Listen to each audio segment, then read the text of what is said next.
आचार्य श्री के चरणों में बारंबार नमोस्तु नमोस्तु नमोस्तु। गुरुवर, मेरी शंका ये है कि हम जैसे दीपावली मनाते हैं, तो हमें दीपावली की खुशी के लिए पटाखे जलाने चाहिए या दीपक जलाने चाहिए अपने अज्ञान के अंधेरे को दूर करने के लिए? वैसे तो दीपावली निकल चुकी है, फिर भी आपने पूछा फटाके दीपावली में फोड़ें ना फोड़ें। ये तो कॉमन सी बात है, फटाके फोड़ना ही नहीं है। जिस ध्वनि से जीवों की हिंसा हो तो हम ऐसे कार्य क्यों करेंगे। आप लोग गाड़ी चलाते हो तो लिखा होता है सड़क में, प्लीज़ बेमतलब के हॉर्न मत बजाइए। उससे भी लोगों को बड़ी दिक्कत होती है, परेशानी होती है। ऐसे ही यदि हम दीपावली के दिन जो है फटाके फोड़ें, खुशियाँ मनाओ, पर खुशियाँ मनाने के तरीके अलग अलग होते हैं। धार्मिक तरीके भी बहुत हुआ करते हैं, आप वो तरीके अपनाइए। मैं ये नहीं कह रहा आप खुशियाँ नहीं मनाइए, लेकिन जिससे हिंसा हो, जिससे देखो आपके पटाखे फोड़ने से पक्षी हैं पेड़ में बैठे हुए हैं, वो डर के मारे गिर जाते हैं। बंदर आदि बैठे हैं वो भी गिर जाते हैं, घबराहट होती है। वो भी बहुत रात को सोचते हैं हम कहाँ जाएं, कहाँ भाग करके जाएं, रात भर घुटन उनको होती है।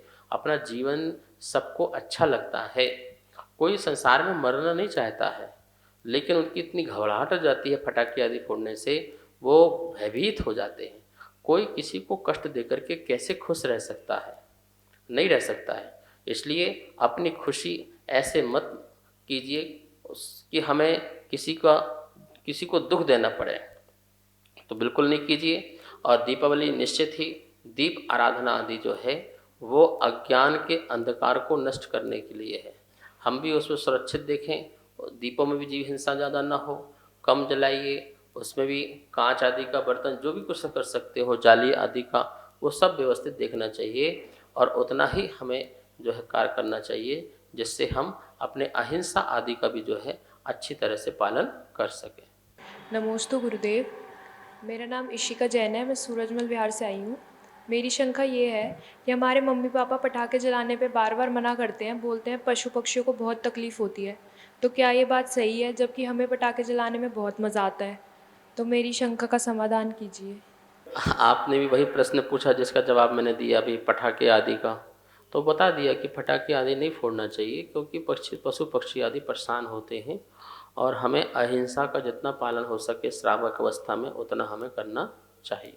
और जो आपने कहा कि बच्चे मानते नहीं हैं, फटाके चाहिए, तो आप बच्चों को बचपन से संस्कार दो, उनको प्रैक्टिकल दिखाओ कि देखो क्या हो रहा है, कितनी हिंसा होती है। आप उनको प्रेम से प्यार से भगवान की बातों को बता करके ज्ञान से, और तुमसे भी ना समझ लें तो गुरुओं के पास ले जाओ, गुरु बता देंगे उनको, भैया कि तुम्हें क्यों ऐसे नहीं करना है।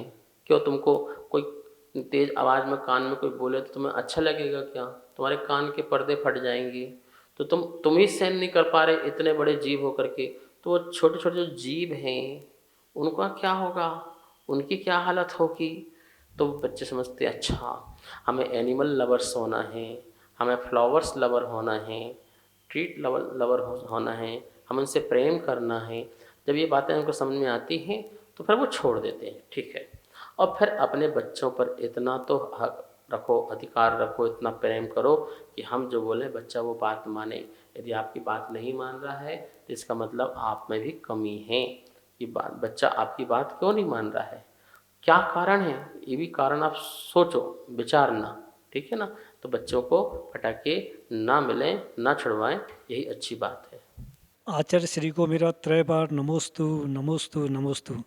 आचार्य श्री, एक छोटी सी शंका है कि अपने कर्म निरंतर बंध रहे हैं।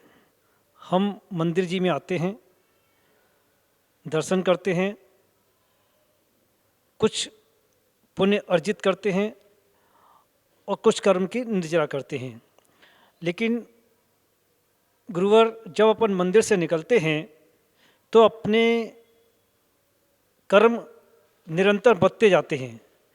तो गुरुवर, ऐसा क्या उपाय करें या ऐसा नित्य क्या करें कि अपने कर्म कम से कम बढ़ें या नित्य दैनिक कार्यों से कर्म के निर्जरा हो सके? नमोस्तु गुरुवर। बिल्कुल सही कहा। कर्म तो निरंतर ही बन रहे हैं, या तो शुभ कर्म बनते हैं या अशुभ कर्म बनते हैं। जो जो भी हमारी प्रवृत्ति होगी, मनोयोग की, वचन योग की, काय योग की, इन तीनों की प्रवृत्ति से कर्म बनते ही बनते हैं। हमारा मनोयोग, वचन योग, काय योग यदि शुभ है तो शुभ कर्म बनते हैं, यदि अशुभ है तो अशुभ बनते हैं। श्रावक जो है अशुभ मन, अशुभ वचन, अशुभ काय से कर्मों को बांधता रहता है, लेकिन उसके लिए कहते हैं कि भाई तू मंदिर जा, तो गुरु पास जा, स्वाध्याय कर, संयम पालन कर, जाप कर, तप कर। इससे तेरे जो है अशुभ कर्म ना बंधे, शुभ कर्मों का ही बंध हो, ऐसी बात होती है। ठीक है ना। तो इसलिए हमें कर्मों की निर्जरा के लिए अच्छे कार्य करना चाहिए। भगवान महावीर स्वामी कहते हैं, विवेक पूर्वक, यत्न पूर्वक जो क्रिया करोगे तो उससे कर्म का आश्रय नहीं होगा, कर्म का बंध नहीं होगा। हमारा उठना, हमारा बैठना, हमारा चलना अच्छा यत्न पूर्वक हो तो कर्म का आश्रय बंध नहीं होगा। तो वो कौन से कर्म आश्रय बंध को मना कर रहे हैं? वो कह रहे हैं अशुभ वाला। क्योंकि आप यत्न करोगे, प्रवृत्ति करोगे तो आश्रय तो होना ही होना है, लेकिन अशुभ नहीं होगा, शुभ होगा। क्योंकि आपकी फीलिंग अच्छी है, आपकी वाइब्रेशन अच्छी है, आपकी आत्मा जो है गुड है उस समय।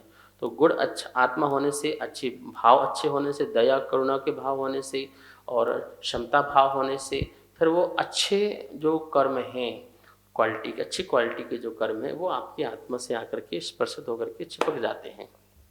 ठीक है ना। तो वो चीज़ है।